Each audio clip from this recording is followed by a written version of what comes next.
2,000 years later.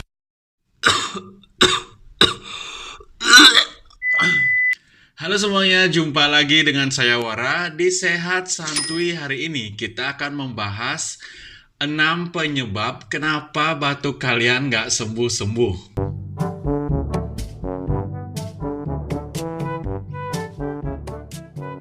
Perlu kalian ketahui bahwa batuk itu bukan merupakan suatu penyakit. Batuk itu adalah gejala dari suatu penyakit. Batuk yang cuma 1-3 hari, mungkin kalian bisa anggap sebagai batuk yang sepele. Akan tetapi, apabila batuk ini menetap atau berkelanjutan sampai lebih dari 1 bulan, ini perlu kalian waspadai. Oleh karena itu, di video kali ini kita akan membahas 6 penyebab yang mungkin menyebabkan batuk kalian nggak sembuh-sembuh. Penyebab yang pertama yaitu kalian memiliki asma ataupun riwayat alergi. Seseorang yang menderita asma itu biasanya cenderung memiliki riwayat alergi. Nah, bagi kalian yang memiliki riwayat asma, biasanya akan sering batuk plus sesak napas apabila terpapar faktor alergi tersebut atau kita sebut dengan alergen. Jadi batuk kalian itu terkesan akan menetap, padahal sebenarnya itu akan timbul apabila tercetus oleh suatu faktor alergi. Biasanya batuk yang disebabkan oleh suatu alergi ataupun terkait dengan asma ini, biasanya batuknya itu batuk kering, tidak berdahak. Untuk faktor alerginya itu bisa apa aja, tergantung kalian alerginya apa. Tapi yang paling tersering menyebabkan alergi ini adalah debu, dingin, ataupun mungkin kalian alergi dengan mantan kalian.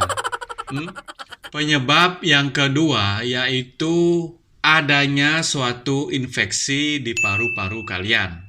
Kalau batuk kalian berdahak, apalagi dahaknya itu berwarna kehijauan atau lebih parahnya itu di dahaknya itu ada darah, itu kalian harus waspada. Mungkin aja itu merupakan suatu pertanda adanya infeksi di saluran nafas ataupun paru-paru kalian. Beberapa penyakit infeksi paru yang mungkin menyebabkan kondisi seperti ini, diantaranya itu adalah TB paru, pneumonia, bronkitis, ataupun pertusis. Nah, pertusis ini dikenal dengan penyakit batuk 100 hari, tapi sudah jarang ditemukan karena memang sudah ada vaksinnya.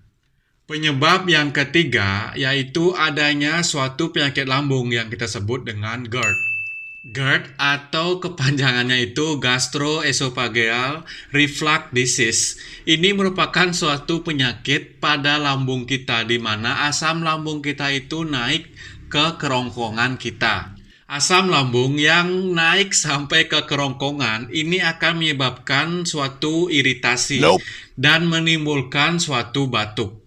Batuk yang ditimbulkan ini tentunya akan berlangsung lama apabila penyakit lambung ini atau GERD ini tidak ditangani. Biasanya pada orang-orang yang mengalami masalah GERD ini juga mengalami gejala berupa sering sendawa, perut kembung, ataupun rasa panas di dada. Penyebab yang keempat yaitu karena kalian mengkonsumsi obat tertentu.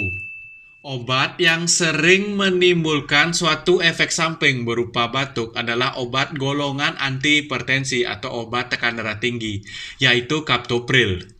Orang-orang yang memang cenderung nggak cocok sama captopril ini, biasanya akan timbul batuk, dan batuknya ini akan menetap selama orang tersebut terus mengkonsumsi captopril tersebut. Nah, biasanya kalau sudah terjadi seperti ini, dokter akan mengganti obat antihipertensi orang tersebut ke golongan yang lain. Dan apabila sudah diganti, biasanya sih batuknya akan mereda, bahkan hilang. Penyebab yang kelima yaitu suatu penyakit gagal jantung.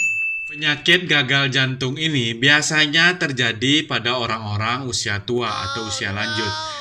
di mana jantung sudah tidak mampu lagi untuk memompa darah ke seluruh tubuh, sehingga darah itu akan mengendap di paru-paru kita atau akan tertumpuk di paru-paru kita.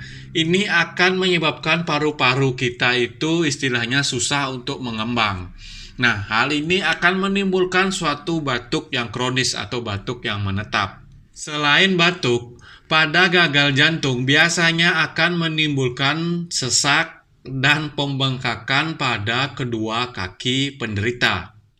Penyebab yang keenam dan yang terakhir yaitu adanya suatu polusi udara. Polusi udara ini bisa berupa zat-zat kimia ataupun asap pembakaran.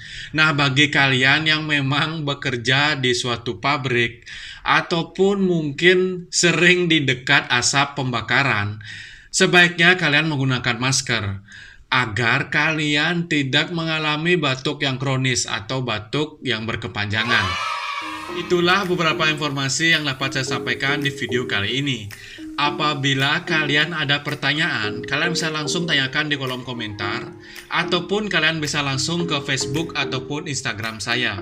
Untuk link Facebook dan Instagram sudah saya taruh di kolom deskripsi.